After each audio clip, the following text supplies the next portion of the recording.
To give some background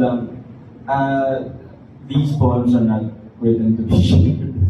I write poems, actually, kasi hindi naman ako writer talaga. I'm a visual artist ako. I paint and photographer for many years. Pero, sabi ni Sir Ems, hindi natin itong may pasok dito. Okay.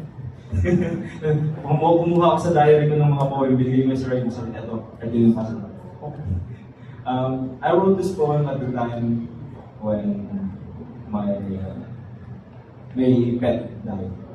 She was a cockatiel. I raised her since she was 2 weeks old. Parang nanay na ibon, pinapakain ko siya. Cerelac. And then, although I love that bird very much, I realized I kept her in a cage.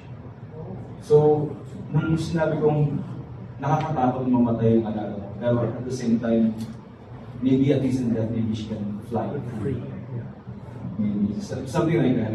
And then, sa kaligitnaan nito, parang tumigil ako isulat ng isang linggo, tapos the next week parang nalala ko, well, even if she lived 4 years with me in a cage, she still had her beautiful moments.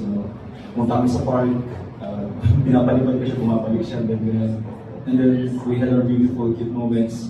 So I felt like, well, even namatay siya, even if she is gone, there's still beauty that she gave to me to remember. So, kaya ako napasok dito yung beauty stuff. And reiterate ko, hindi ko siya sinulat para mabasa na ito. Biglaan na lang kailangan i-share. And courage, fear is nothing. I remember kasi when I first had her, she was parang ibon na walang feather, very parang wala siyang nanay. Ako yung naging nanay niya. Kasi nakakatakot to be given this very fragile, very small life and be tasked with palakihin mo to. Siguraduhin mo. Kasi iba din papalakihin ng ibon, hindi marunong lumipad yung ibon. And pero sa akin, napalaki ko siya, marunong siya lumipad.